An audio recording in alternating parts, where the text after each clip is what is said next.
Dear students, welcome to this video lecture based on computer technology and recent concepts in business.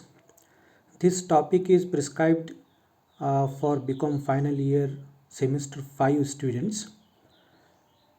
So in this lecture we are going to see what are the computer technologies which are used nowadays in business. The revolution brought about by telecommunication and computer aided communication in business has resulted in modern concepts like e-banking, e-commerce, paperless office, and e-meetings through video conferencing. Familiarity with these modern forms of communication would help one adapt to the dynamic world of modern business communication. First, let's see what is paperless office. The paperless office is a concept that conserves natural resources. Earlier, offices tended to look like godowns of files piled on racks and cupboards with little or no space left for workers or visitors to stand or sit comfortably. Such a working environment is neither healthy for the employee nor for the business. Computers have completely changed the look of an office. Computer files have replaced physical files and all the clutter associated with them. Efficiency in the workplace has gone up thanks to increased speed of information storage and retrieval. Mobility is possible because enormous amount of data can be stored on a single computer, and when required it can be backed up and transformed from one device to another by using portable storage devices such as compact discs, CDs, that is, digital versatile discs, DVDs, pen drives, and external hard drives available in different capacities. With the next generation of tablets, mobile devices, and high speed internet, paperless mobile offices have become a reality nowadays. Video conferencing. Electronic meetings through video conferencing is becoming increasingly popular because it saves both time and money. Video conferencing allows professionals to meet and converse without the hassles of traveling, transportation delays, etc., and the associated expenditure. Video conferencing equipment is of two types. The first one is room systems. This type of equipment is permanently set up in a room equipped with phone lines, video cameras, a large video screen, and a high speed internet connection. The second type is desktop system. In this, individual computers are equipped with video conferencing software and a web camera and connect to other computers through the internet. Video conferencing provides an alternative to face-to-face meetings.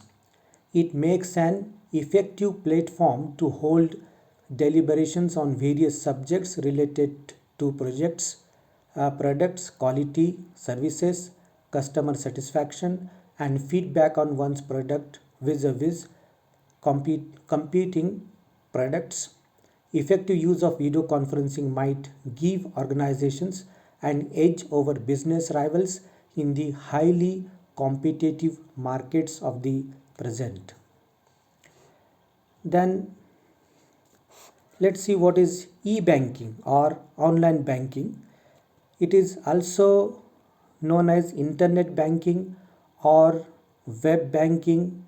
It is an electronic payment system that enables customers of a bank or other financial institution to conduct a range of financial transaction through the financial institution's website. The online banking system will typically connect to or be a part of the core banking system operated by a bank and is in contrast to branch banking, which was the traditional way of customers accessed banking services. Banks, are very important and crucial component of business today. Banks are trustworthy organizations that operate in markets under the control and regulations of a government body. Before the emergence of the banking system, private money lenders and cooperative agencies financed businesses. But this system often led to the exploitation of poor farmers and needy people. The emergence of the banking system has minimized abuses to a great extent and made business transactions healthier. There are local, state level, national, and international banks in India. Nationalized banks include the State Bank of India, Bank of Baroda, Union Bank, Syndicate Bank, and Canara Bank. We also have corporate banks like HDFC, ICICI, Axis, and Kotak Mahindra. Some Indian banks operate internationally and are called global Indian banks, whereas some foreign banks operate locally to transport local businesses. Banks issue credit cards and debit cards to facilitate easy money transactions. ATM machines provide round the clock services of withdrawal or deposit of money. This facility saves people from having to go to the bank and stand in queue every time they need to make a withdrawal. Banks also provide door to door facilities for many financial services. Online payments and deposits, the transfer or receipt of money electronically and instantly transaction statements are also other useful features of current banking system. These features are known as e-banking or online banking. E-banking has greatly facilitated business activities through quick and dependable money transactions. However, cyber crimes and other related offenses have been reported, and it has made the police and other security agencies more vigilant. So this is all about e-banking. Here this video lecture ends. Thank you.